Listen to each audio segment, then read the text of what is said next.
Okay, so what I want to talk about today is basically how can we evaluate and compare different algorithms, generally kind of thinking about classification, but should also work for regression, under different kind of metrics, okay? So in a way, this is a topic that I could have talked about much earlier in the class, and maybe if I teach this class again, I'll move this lecture around.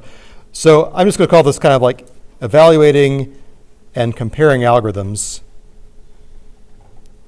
according to different metrics, right?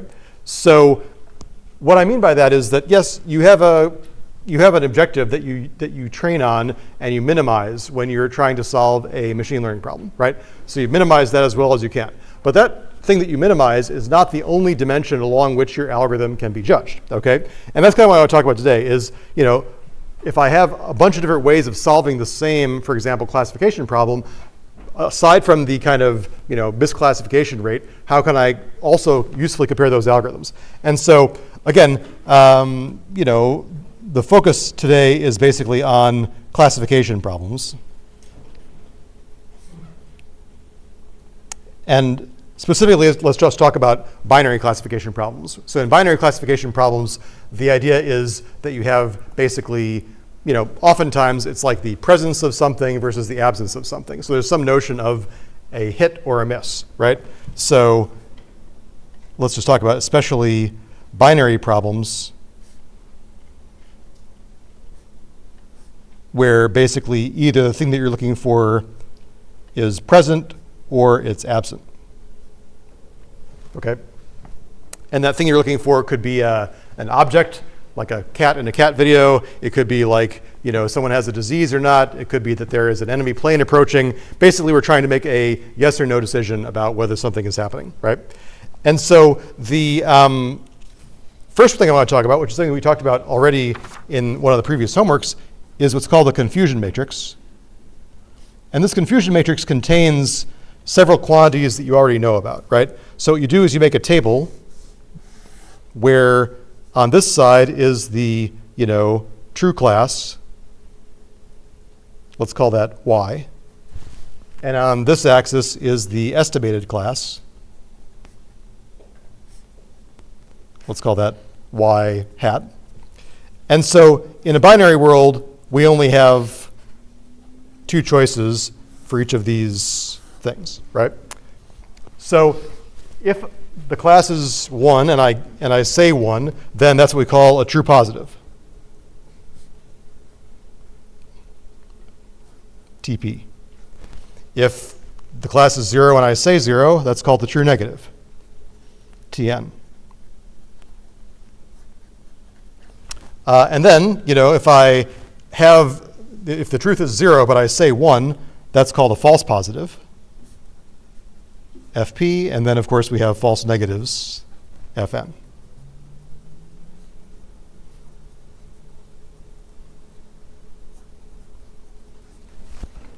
And then, you know, kind of like, I can also total up along the columns, right? So these are the kind of ground truth number of negatives, and these are the ground truth number of positives, right? So how can I have, you know, true negative? Either the algorithm gets it right, or the algorithm misses it, right? Or the algorithm, the algorithm says it's 1, but it's actually 0. And kind of along this axis, I could say these are like the algorithm negatives, and these are like the algorithm positives. So kind of by adding up along the dimensions, I can get, you know, things. And both of these things have to add up to, you know, the number of data points. It's just two different ways of splitting up the data. Okay, so from these 4 numbers, we can extract a lot of quantities that measure how well our algorithm is doing, right? And so, you know, for example, one common machine learning objective, if I'm doing classification, is just counting the number of errors, right? So maybe I have an algorithm that's optimizing, you know, I'm trying to minimize this plus that, right? But once I've done that, I can also see how well I scored on the other metrics, right? And so these numbers can be combined in ways that you're going to see a lot if you do any sort of like machine learning or statistics. So the first one is called the true positive rate.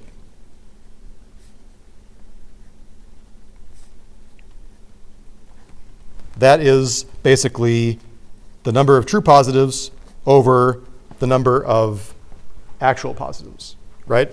So it's like saying, you know, of the true class being equal to 1, what percentage did I get, right?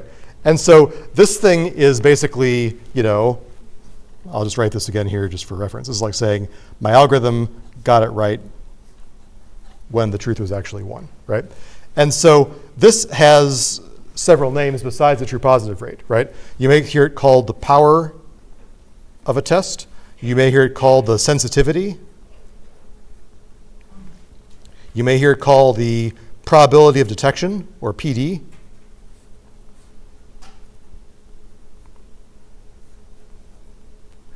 You may hear it called the hit rate, because if ones are interpreted as, you know, hits. And most importantly, you may hear it called the recall. Okay, so in different contexts, there are many words that are used for fundamentally the same concept, right? So if you're doing like a signal processing, you know, information theory type thing, you may see it called power. If you are kind of like a, I think, medical person, you may see it called like sensitivity. And machine learning, often we call it, you know, TPR or recall, right? So clearly, we want this to be as close to 1 as possible, right?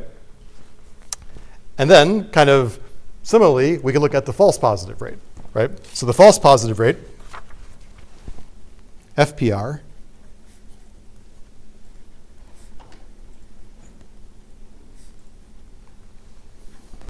is basically looking at the number of false positives over the number of total ground truth negatives, right? So this is saying, you know, we talked about this earlier. This is also known as the type 1 error.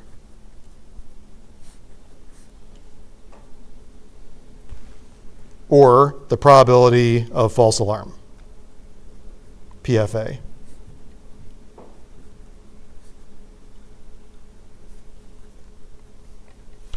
Or sometimes you may hear this called the size of the test.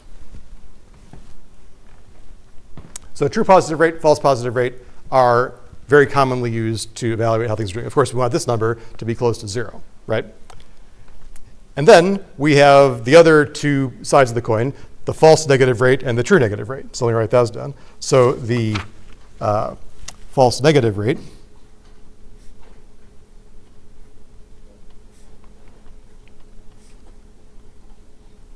is basically 1 minus the true positive rate. This is equal to the number of false negatives over the number of actual positives.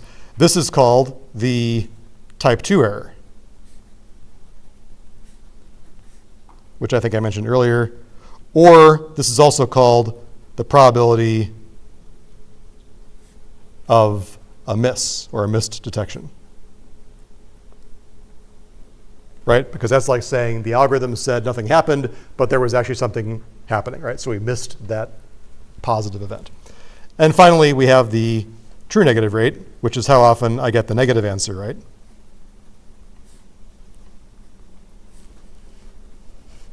And this is equal to true negatives over total negatives.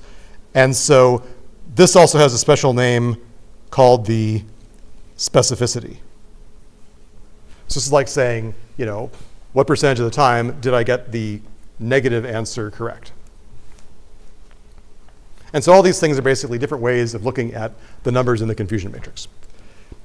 And finally, there is an important idea called the precision. And I'll come back to that in a minute. So let's see, false negative rate, true negative rate, precision. The precision is basically kind of flipping around the false positive rate, or the true positive rate. It's like saying the probability that the truth is equal to 1 given that the algorithm says is equal to 1, right? And the ways that can happen are basically composed of these pieces of the confusion matrix, right? This is like saying what portion of the time is the algorithm, you know, spinning off a true positive result, right? And sometimes you hear this called the positive predictive value.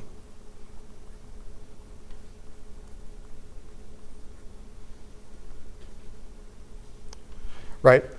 So skipping ahead a little bit, I can make my true positive rate great by basically just saying 1 all the time for every output, right? I'm never going to miss any of the true positives if I do that, right? but my precision would suck, right? Because this would be like saying that, if actually only 100 out of the 5,000 examples are really positive, and I say yes to every one, then my precision is really bad, right? Precision is 100 over 5,000, which is 1 out of 50, right? Which is really poor. So basically, precision and true positive rate are definitely different things and measure different kind of quantities. And so oftentimes we'll look at these different kinds of combinations of these numbers to assess the qualities of a classifier, right? So clearly we want to have the true positive rate and the true negative rate be really high, and the false positive and the false negative rates be really low. But these are kind of competing objectives, right? So, basically we have competing objectives, right? We could say, for example, we want a high true positive rate and a low false positive rate is what we want, right? So what we could do is say, I want a high true positive rate, so I could just say y hat equals 1 all the time. In that case, the true positive rate would be equal to 1, but the false positive rate would also be equal to 1, right? Not great. And so how can I tell how well an algorithm is doing in terms of how it trades off the true positive rate and the false positive rate? Well, oftentimes for a classifier, you have some sort of a knob that you can turn, some sort of a threshold, right? And that threshold kind of controls how well I'm willing to tolerate type 1 errors versus type 2 errors, right? So the idea is that, often classifiers are, controlled by a threshold, right? So suppose I've got a neural network, at the end of it is a softmax, and now I've basically got to find out, okay, so I'm going to classify an object into the class if the probability is greater than some number, right? And that number I can tune. Do I want that number to be 0.5, or do I want it to be 0.8, or do I want it to be 0.2? I can move that number around, and then I can see how the algorithm changes, right? And so the idea is that each value, let's call this threshold tau. So each tau results in a measurement of the false positive rate and a measurement of the true positive rate, among other things. And then I can plot those numbers as I tune the threshold to trace out a curve. And that's what's called the ROC curve. So the idea is that what I do is I tune this threshold from minus infinity to plus infinity to trace out what's called the ROC curve. And this ROC stands for receiver operating characteristics, which is kind of like an old terminology that comes from like communication theory. If you just call it the ROC curve, that's fine, right?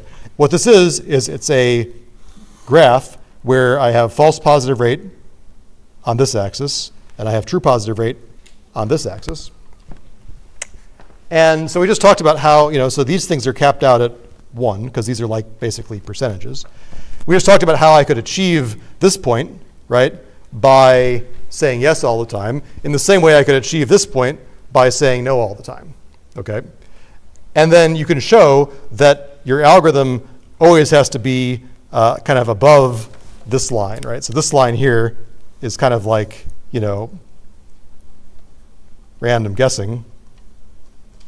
What you want is your algorithm to be pushed up into the upper left-hand corner, right? I want to have low false positive rate and very high true positive rate. So generally, your curves will look something like this, okay? So these ROC curves are always going to be kind of like this concave shape, and they're always going to be above this diagonal line. And now if I have two different algorithms, I can trade them off and say, okay, well, suppose I had this black algorithm. I could also consider like this green algorithm.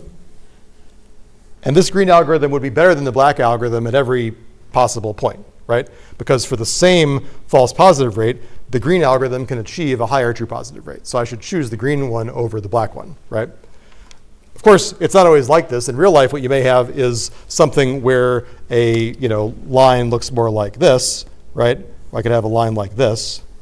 So here, if I'm comparing like black versus blue, I have to make a decision about like, well, I mean, they're both good in different places, right? So if my false positive rate is low, I should choose the black curve. If I'm willing to tolerate a high false positive rate, then the blue curve can do a lot better. And so, it's a little bit tricky to decide what to do. One thing that often, people use as a kind of a proxy for a single number that measures how good this ROC curve is what's called AUC. So, you should always look at the whole ROC curve if you have it, but you can also reduce to a single number, which is called AUC, which stands for area under the curve. And when they talk about the curve, what they mean is this ROC curve, right? So again, an ideal algorithm will have an AUC equal to 1, right? Meaning that I could get this whole box under the curve. But most of the time, I just want to be doing better than 1/2, right? Which is like random guessing. It is dangerous to boil an algorithm down to AUC alone, right? So for example, this black curve and this blue curve might have the same area under the curve, but they perform very differently in different regimes, right? And again, you as the user are the one who gets to decide, okay, often what happens is you say, I'm going to set a false positive rate that I can tolerate, and then I'm going to see what algorithms have the best true positive rate. So for example, if I'm the guy at the TSA station in the airport saying, okay, my crew can only handle, scanning 15 people an hour, then I want to set my, presumably false positive rate to be a certain value, right? If I have more crew, then I can allow more false positives, and I'll get more, better detection, but I'm also going to spend more time scanning people, right? So oftentimes you as an operator have the freedom to choose where to set what's called the operating point, right? So for example, I choose a point here that specifies two values, and then this is basically called like the operating point, which is what the user decides to actually implement.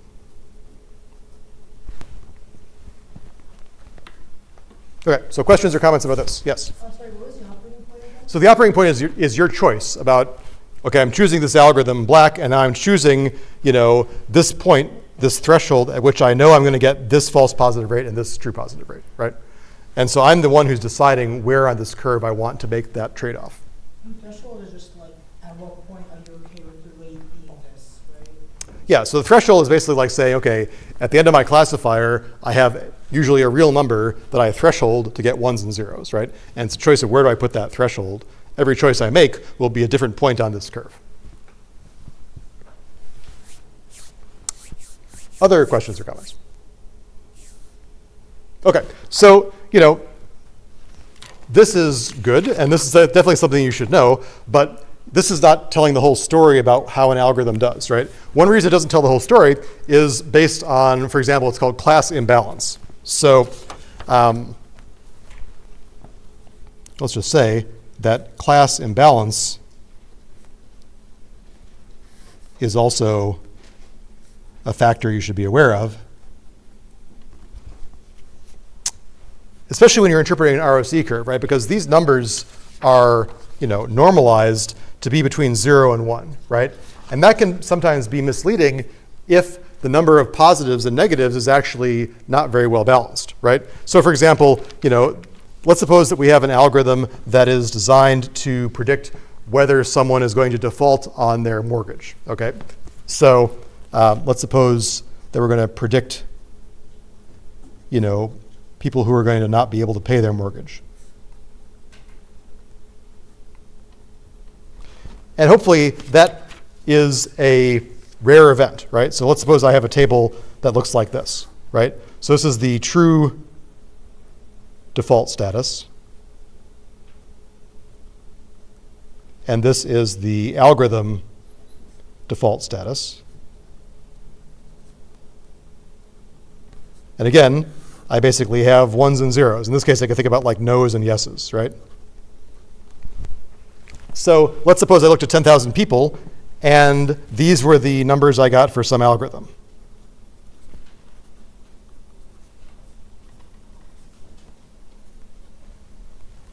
And so if I add this up this way, I have 9, 6, 6, 7, 333. If I have these up this way, I get 9896 and 104. Okay? And these both add up to 10,000. All right, so I might look at this algorithm and say, okay, well, what is my error rate? I mean, how many times am I getting the answer wrong? So if I look at the error rate, it's like saying I take the two places where I made bad decisions and divide by 10,000. So that's basically 2.7%, right? This adds up to 275 out of 10,000. So here, the error rate is 2.75%. That looks pretty good, right? But, so let me write that down. So, this algorithm, I'll put this back on the screen in a second. This algorithm has 2.75% error rate.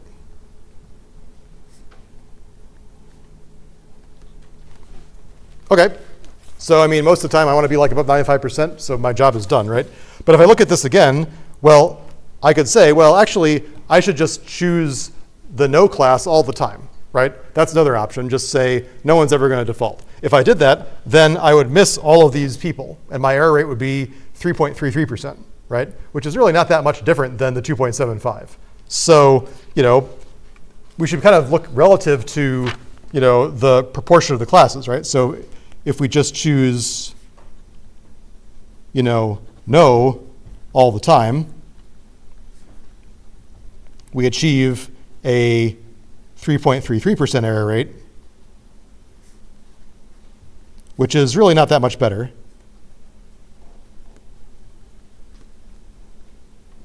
And also, kind of what that tells me is that if I think about where I am on the ROC curve, I'm really operating all the way on the left edge, right? So that's like saying that even though I could trace out this whole curve, really my false positive rate can only be as big as, 3.3% over here, right? So all the action is like way over here. And tracing out this big picture, even though the picture may look great, doesn't really give me a lot of extra information, right? And so that's why we may turn to different ways of looking at the same set of results, right? So earlier I mentioned what's called sensitivity and specificity. So, instead of ROC, we could consider what are called the sensitivity and specificity.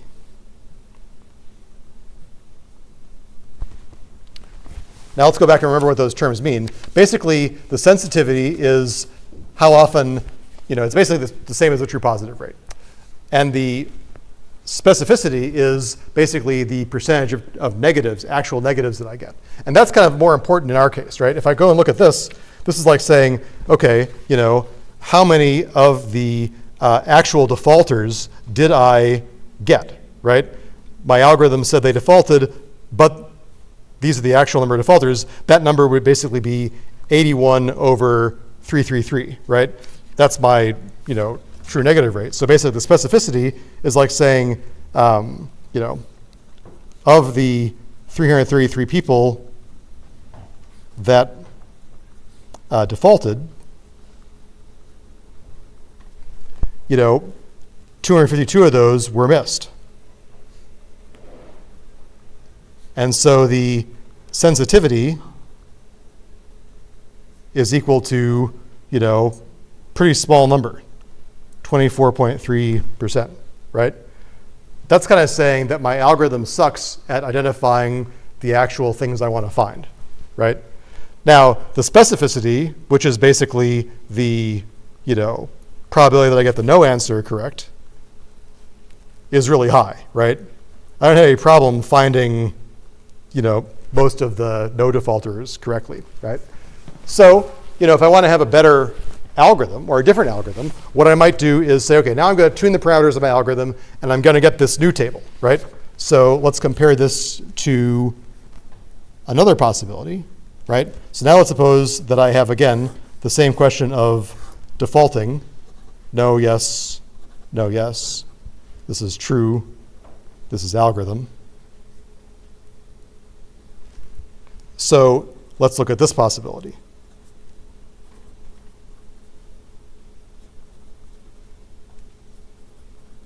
So again, these numbers add up to the same numbers on the right hand that they did before, these numbers are now going to be different because the algorithm has changed its decisions.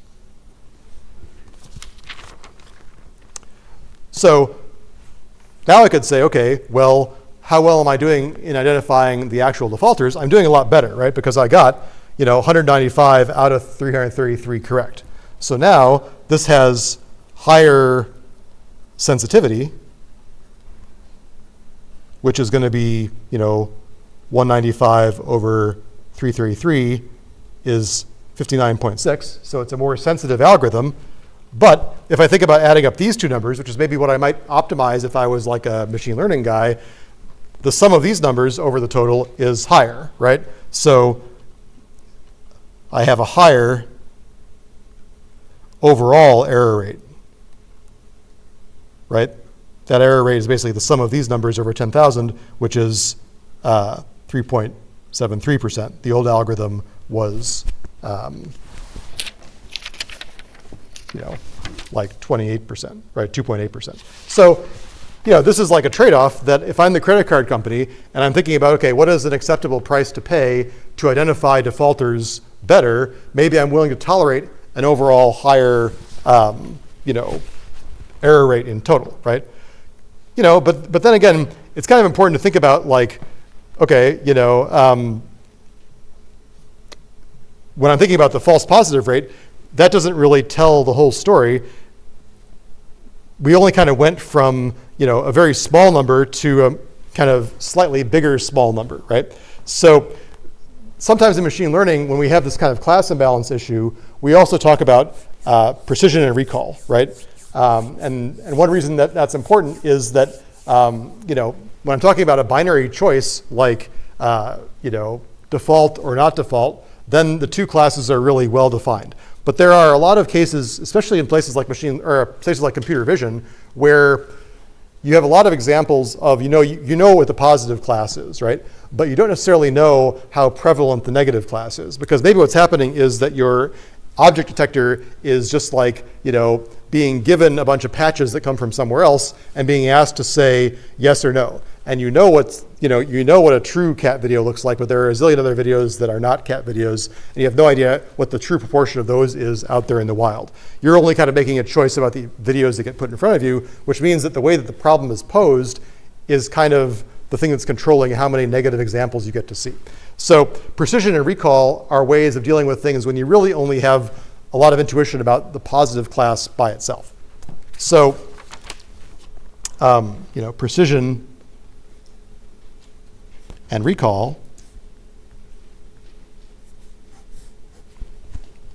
relate only to positive detections. And like I said, a good situation where this occurs is when the negative class is not really that well defined.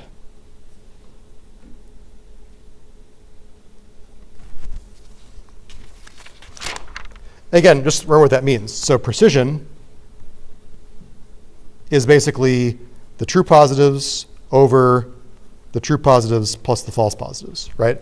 And a way to think about this is what percentage of the detections, that is the way that your algorithm responded positive, are actually true positives, right? This is like saying, what percentage of detections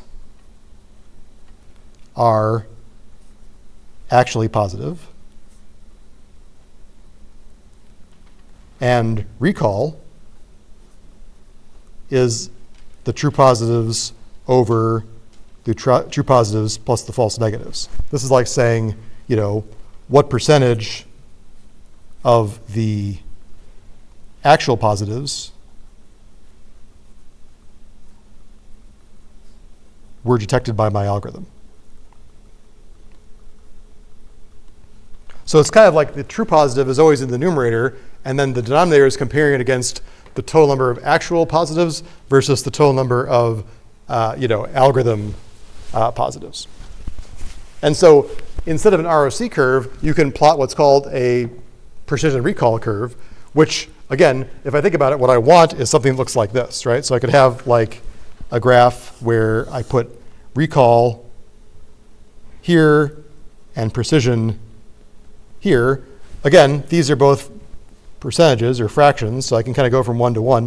What I want is that, I'm up here in the upper right-hand corner. That's like saying that, I detected all the true things and nothing I detected wasn't true, right? Those two things are ideally what I want, right? In practice, what you may have is a curve that, looks like this.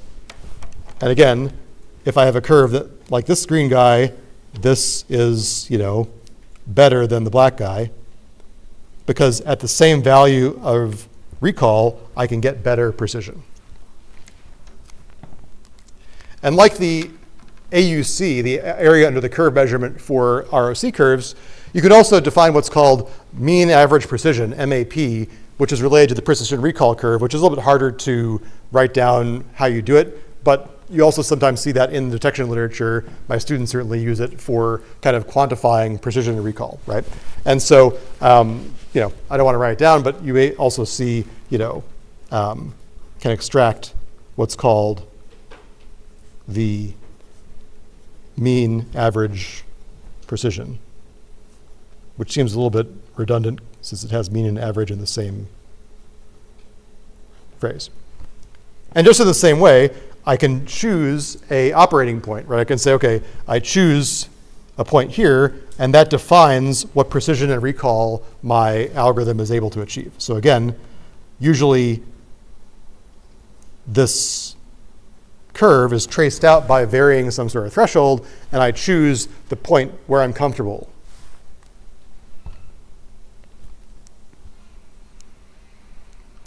Questions or comments about this? And finally, the last thing I want to say along this line is that you may also see something called the F1 score. So, you often see the F1 score, which is kind of like what's called the harmonic mean of precision and recall.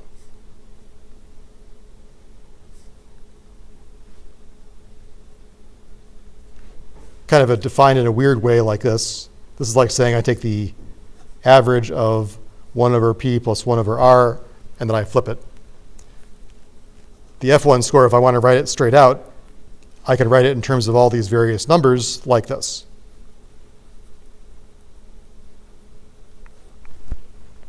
So long story short, this is something that rewards both precision and recall, right?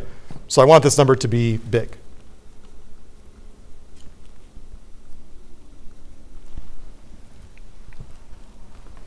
And so if I look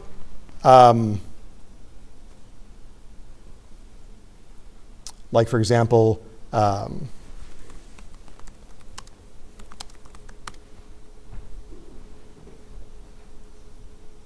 was trying to see if I can find before I put it on the screen here. So if you're using PyTorch or something like that, I see my students, with screens all the time that kind of show me the precision recall results of their algorithm. I'm just trying to see if I can find a good picture that shows that. In fact, I thought that when the students were here talking to us about tuning their deep learning algorithms, they showed us pictures like this. But now, of course, I can't find this picture on my Google image search. So anyway, long story short is that if you have a classification algorithm that you are training in PyTorch, often an ML classifier returns all of these numbers, right? So you see the precision and the recall, the false positive rate, the true positive rate, and how many numbers are each class, all that stuff. So, what I kind of want to segue into here is that this is all kind of well and good when you are, classifying cats versus dogs, right? You don't feel like any personal obligation towards these cats and dogs. But in practice, when we implement these machine learning algorithms for real, the difference between this table and the other table make a big difference, right? So for example, here, this column is basically saying my algorithm is turning down 138 people. Oh no, sorry. My algorithm is saying that these 138 people, are not going to default when they actually do, right? Maybe more importantly, the algorithm is taking these people who would not have defaulted and saying that they are going to default, right? So that's 235 people who are not going to be granted a mortgage, for example, right? Compared to this other algorithm where only 23 of those people would have been not granted a mortgage. Question? So what do you mean by default then? Default means you can't pay your bill, right? Oh, you meant, Yeah, so so the no's and the yeses are a little bit flipped around here, right? So yes, in this case, is bad, right? In the sense of, you can't pay your bill and the bank forecloses on your house, right? So yes, it's a little bit confusing, right? But yes, that's what a default means in a credit world, right? But in the same way, so even if it's not about like mortgages, so this could make the difference, each one of these numbers is someone's life, right? And so it could make the difference between whether you are released from prison or not, right? It could make the difference between whether you get, allowed a higher credit limit on your credit card, or whether you are picked to be worthy of some sort of life-saving medical procedure based on some assessment of risk, right? So these kinds of trade-offs are actually super important in real life, which is why, as machine learning engineers, it's really important for you to have some appreciation of kind of like ethics in machine learning, what these numbers really mean, understanding, kind of like the real-world implications of sitting at one of these operating points, okay? And so that kind of leads into these intersections between kind of like our personal sense of fairness or non-discrimination and algorithms that are trying to be kind of as kind of dispassionate as possible, right? So, a big question that kind of intersects public policy and machine learning is how do we measure fairness, right? So how to, measure the fairness of a machine learning algorithm, right? And so this is a real world important issue, right? So for example, New York State just passed Proposition 1, which basically is saying that you cannot discriminate against people in a wide variety of classes, right? Race, color, age, disability, gender identity, pregnancy, all that stuff, right? So that's a great thing to say in principle, but now how can we tell whether company X is discriminating against someone in those classes or not? We need some way to be able to numerically measure whether they are in compliance with this policy or not, right? And so that means we need to have a way of assigning a number, in some sense, to how fair an algorithm is, right? And so there are many proposed methods of what a fair algorithm means. And so there are many ways of describing fairness mathematically. And the kind of annoying thing is that many of those descriptions of fairness, all of which sound pretty reasonable on their own, are mutually incompatible, which means that you can kind of tell different stories with the same data. And so there was a lot of early work on this in the educational testing community from a woman named Anne Cleary, and that kind of came out of stuff in the 1960s. And so this idea of measuring fairness across different protected classes is a relatively new branch of statistics and machine learning. So here's the basic idea of how we would go about this, right? So the basic idea is that we have some sort of protected attribute, let's call it A, so some sort of binary attribute. And now we want to tell, are the decisions that we're making conditionally independent of whether A is true or not? So let me write that down. So the basic idea is that we have a discrete random variable A that encodes membership in a protected class. I mean, since this is discrete, this could actually be like encoding your identity in multiple directions, like race, color, whatever, right? And so then what we do is we assume that we have an underlying test based on input variables x, which could be, for example, like, your income or whatever, right? And that produces a score R and a decision or outcome Y by basically saying that my decision is, 1 if this value R is greater than some threshold, and 0 otherwise, right? So I want to be able to tell whether or not a process like this is fair, okay?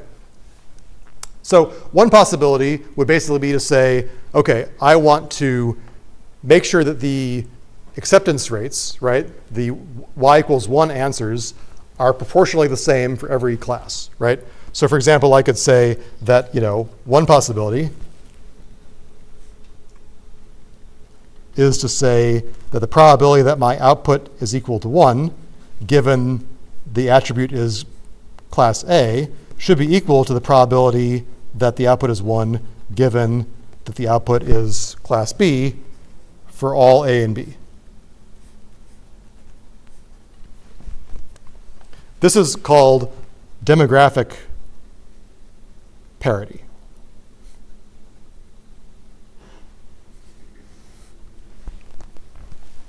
And on the face of it, that sounds like a good idea, right? But it can be achieved or can be manipulated in ways that are a little bit sneaky, right? So for example, what I could do is I could say, I'm going to only admit, say that I want these numbers to be like 30%. I could say, okay, 30% of class A is qualified, and I'm going to admit that 30%, right?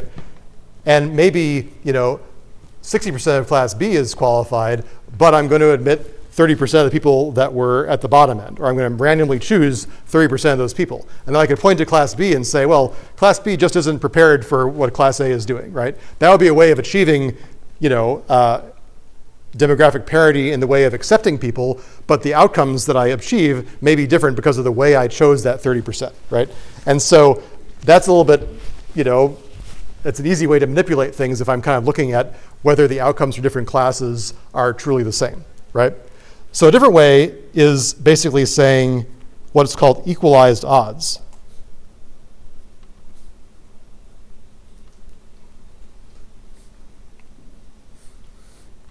Right? That's like saying the probability that of my outcome given kind of like the true outcome and the class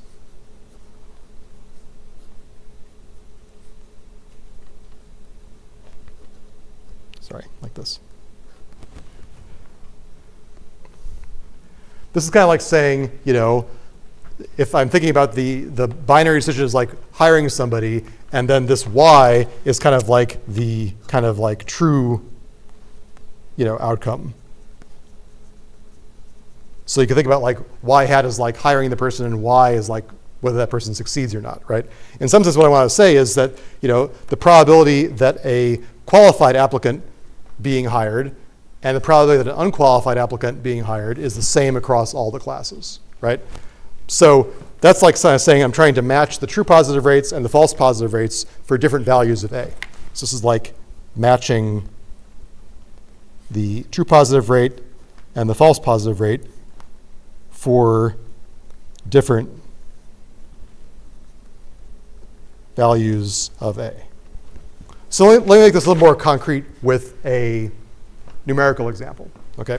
So let's suppose that I have male applicants and female applicants.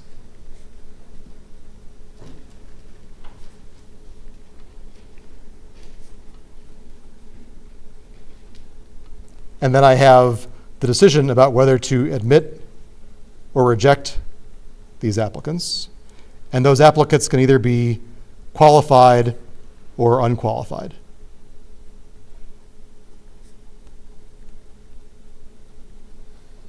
And so let me just put some numbers in here.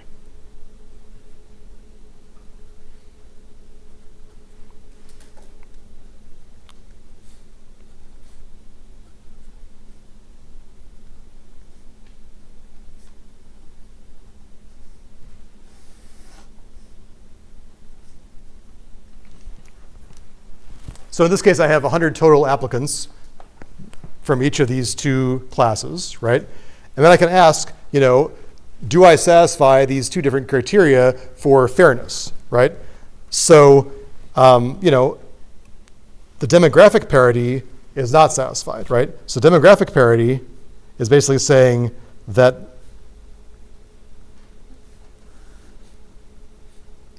if I was trying to satisfy this, I should admit an equal fraction of male applicants and female applicants. But in fact, I, admitted 23% male applicants versus 47% of the female applicants, right? So you could say by that metric, it was an unfair, hiring process, right? But on the other hand, the equalized odds are satisfied. Right? Because that's like saying, if you're a qualified applicant, for each case, you have a 50% chance of being admitted. And if you're an unqualified applicant, you have a 20% chance of being admitted. So basically, qualified, male and females have 50% probability of acceptance, and unqualified males and females have 80% probability of being rejected.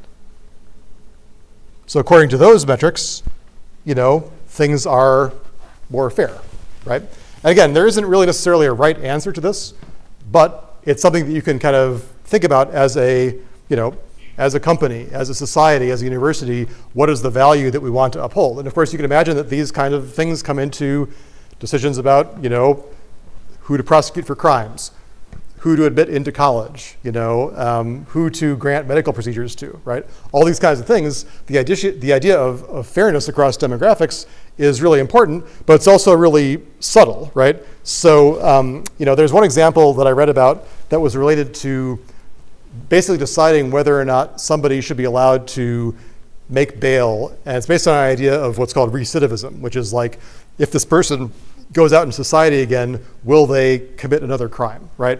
In some sense, that's what jails are supposed to try to rehabilitate, right? And so there was a company called Compass that basically had a model that tried to assess recidivism based on a bunch of different factors, right? And so some journalists kind of looked at the statistics of who was, judged to be a bail risk according to these criteria, and found out that, more black defendants were labeled high risk, but they ended up not committing any future crimes compared to white defendants. And so they said, okay, this is a unfair thing that needs to be investigated. And then that's like saying that there are different false positive rates for different classes, right? Then the company came back and said something that was a little more subtle, saying that if I looked at black defendants and white defendants who each got a score of 8 in their algorithm, then they had equal recidivism rates. So it's kind of like saying if I condition on this other number, which is like an additional score, then the rates were equal, right? And so it's like, well, now you got a kind of a he said, she said situation of who do you believe or what do you think is the right way of doing it? And again, if you think this is hard as a, kind of like engineer, you can imagine that kind of trying to explain these kinds of statistics to people in public policy who are not technical people at all is really hard and subtle, right? Which is why you kind of need to have, good lawyers who are both, able to understand the letter of the law and able to understand statistics, right? And of course, we always know that you can lie with statistics in all sorts of ways, right? So if you're interested in this kind of thing, there are lots of books on the interplay between machine learning and ethics, I guess I would say. And so let's just go to, not that I want to give money to Amazon, but so like Ruha Benjamin at Princeton has a book called Race After Technology, right? So here, this is a book that kind of talks about the relationship between things. There's a famous book by Broussard called artificial intelligence. That's also good, how computers misunderstand the world. There's one called Weapons of Math Destruction. Right, by Kathy O'Neill. There's a book called Automating Inequality, Algorithms of Oppression. There are a whole bunch of books written along these lines. And so, it is worth, if you're interested in this kind of thing, taking a look at, reading more about it, right? And of course, those books are probably written more for a layperson than for a machine learning engineer, but I think that they would still be interesting for you to read if you're interested. Another thing we didn't talk about, and that I don't have time to talk about today, is what's called differential privacy. This is another kind of interesting thing that you could assess machine learning algorithms on. There's a whole area of research in this topic. And so kind of the idea here is, question. So when you were talking previously that you had a discrete random variable, Mm-hmm. do you know the underlying distribution of that variable? Do I know the underlying distribution of the variable in terms of like the proportion in the classes?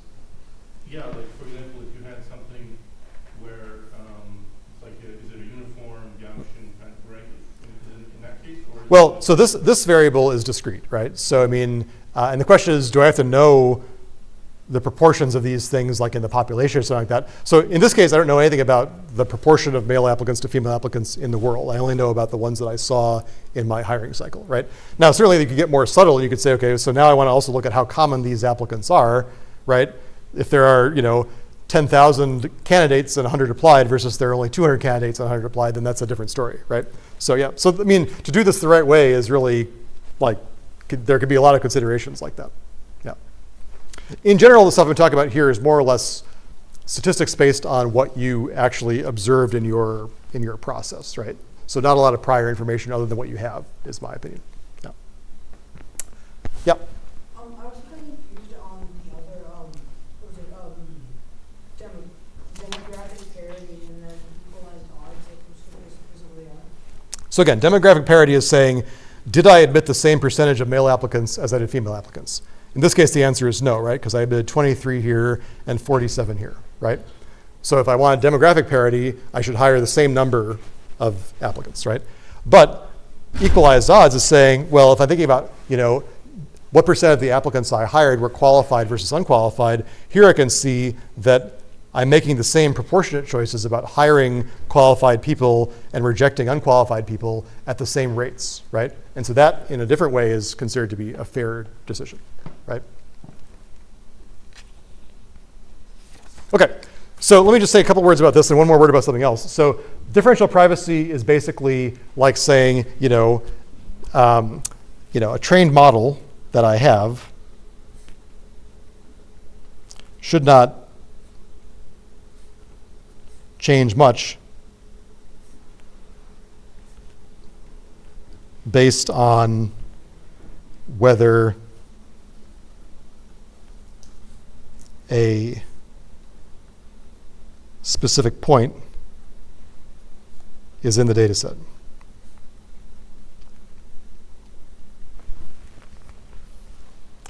So for example, a very hand-wavy example is like saying, if I have my training data,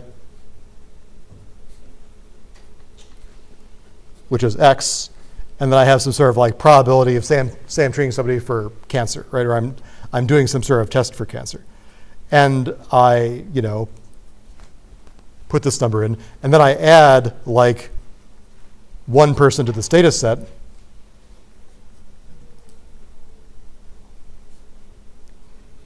And that number goes like way up, then I can say that this person, their inclusion in the data set fundamentally changed by result, right? So this is like saying that the prediction the model makes is significantly different between whether I include this person in the data set or not, which means I could maybe make some inference about whether this person was involved or not, right? This kind of goes back to, remember on the very first couple of days of class, we were talking about data sets. There was that Netflix challenge where people could figure out who was in the data set, right? So you don't want to have a situation like that where somehow you could reverse engineer whether or not a certain person was included in the data set. I'm not talking about this in any sort of mathematical detail, but just to say that this is a whole other dimension along which you could evaluate an algorithm that doesn't have anything to do with performance. It just has to do with whether or not you can infer something. Yeah. So I'm just looking at why that is it why it is like you want to make sure that your data that you don't include data that might change with the model, or you don't want your model to be so susceptible to data. That's the second one. You don't want your model to be so sensitive to what exactly is in the data set, right? So the idea is that if I include, if I take a random draw of input data and then I, add or remove one data point, it should not significantly change my model's decisions, right? So one thing I want to say, just like a couple words about that is not exactly related to, well, it is related to machine learning, but just something to be aware of, I guess, as machine learning engineers. So let me just say that as machine learning engineers, be aware of what's called data dredging, which is also sometimes known as selective inference, or you may have heard the term p-hacking. What this means is basically, the misuse of data, or the misuse of data analysis, I guess, to find patterns that can be presented as significant.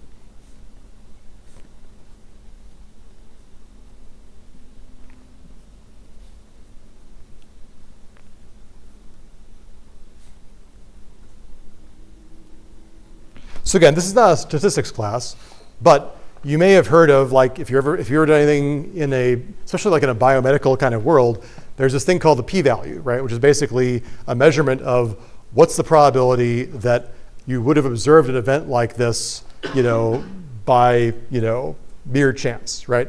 And so what you want is to have low p-values, right? You want to say that, okay, I've observed this drug and it has this effect on the population, and that effect is statistically significant. It was very unlikely to have happened by chance.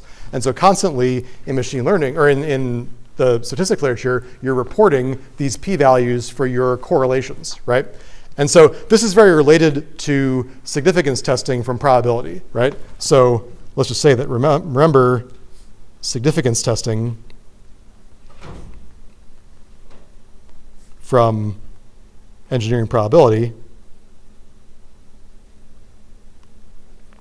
The idea was, it's like saying I have a data set X, I have a hypothesis H, and I'm looking for I set some sort of significance level that says, I want to know, am I in the normal hypothesis or am I in something special, right? The probability that I saw this data, given that I was normal, should be very low, and that means I can conclude something important, right? However, when you've got lots and lots of data, if I have an alpha level significance test, that means that alpha percentage of the time, I'm going to get some sort of a weirdo result that just happened by chance, right? And the thing you want to avoid as a machine learning engineer is reporting that chance result as if it has a serious correlation, right? So there are lots of ways of either,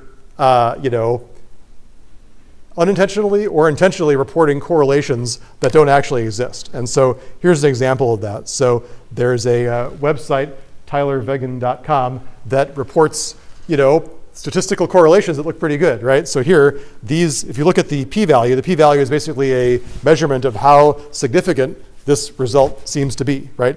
Less than 0.01. So the number of movies that Margot Robbie appeared in versus the number of firefighters in South Dakota, very correlated, right? So maybe there's some sort of connection there, and maybe I'm going to write a science article about it, right?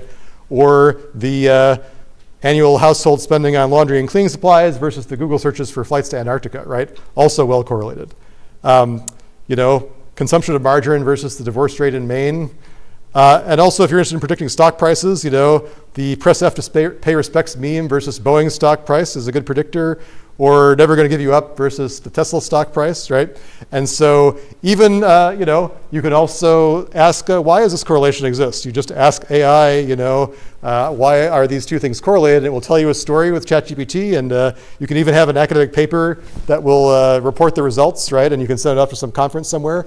Unfortunately, this is what an unscrupulous scientist could do to get papers published in literature and get news articles to pick them up, right? So it's a little bit scary that, and so this is what's called p-hacking, right? It's basically you have maybe minimal data, or you have conversely lots of data, and you throw lots of hypotheses at it, and you pick one that seems to be statistically significant, and you report on that, right? Unfortunately, that happens all the time. If you look at the page on data dredging, there are lots of ways that you can do this, right? And so I suggest just like taking a look at the Wikipedia page is not a bad idea for just like an overview. This is a good example here where this is like saying that if I take samples from two identical distributions and then I try to ask, are these two distributions statistically different, right? That's something that we did in probability. The data that you get, of course, is random, and you can kind of like stop your counting of numbers at some point where it looks like, hey, actually these distributions are extremely different from each other if I were to stop early, right? If I was the experimenter and I said, okay, we chose, 1,200 samples, and based on that, the p-value was 0.01, right? Therefore, the distributions are different. If I'd run if I'd run for 2,000 more examples, maybe my significance would go away, right?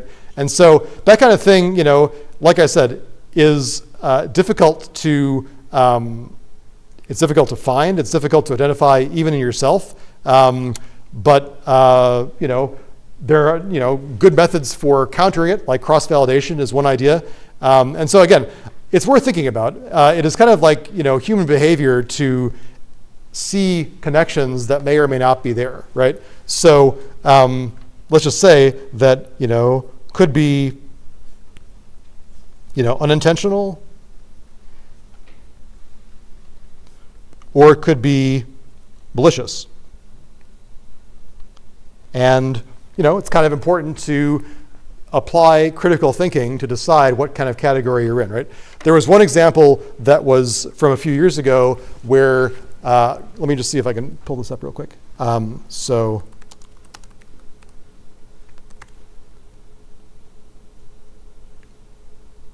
Let's see.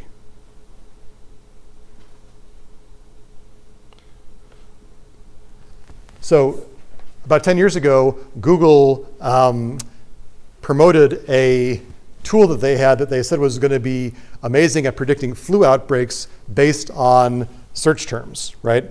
And then they purported to say that the model was just as good as what the CDC was actually generating for observed flu, right? And so, again, lots and lots of media hype about this great new algorithm that took search terms and predicted flu symptoms. But then one year it totally overestimated the flu prevalence by 300%. And then it also totally missed an outbreak of a disease that was not seasonal, right? And it kind of came from the fact that they were, training on, they had a zillion variables they could choose, and they were kind of, I wouldn't call it cherry picking, but it wasn't a very great statistical analysis. And it's a case where, again, a big company that doesn't necessarily know anything about epidemiology is kind of purporting to do better than experts. And it did pretty well for a while, but then this article by David Lazar is worth reading about what happened, right? So again, I'll put that on Piazza if you're curious about reading this article. So again, it is tough, especially as we are living in a world where we don't even necessarily know what goes into a lot of algorithms anymore. We don't know what's inside of OpenAI's algorithms for the most part. We haven't been told what they're trained on. We haven't been told how they've been, what the data, what the testing process and training process is. So, I would just say be a little bit critical about taking statistics at face value. And even if you know what you're doing, it's hard to tell whether you've fallen into one of these traps of seeing correlations where some don't exist, right? So it's kind of like, again, to tie back the whole lecture, right? You've got kind of raw numbers like ROC curves and precision recall, but then there are other dimensions like fairness and privacy and also this kind of thing that you have to be aware of when you're looking at analysis that involves lots and lots of data. So hopefully that was a interesting little segue into the intersection between public policy and machine learning. Comments or questions about anything? Okay.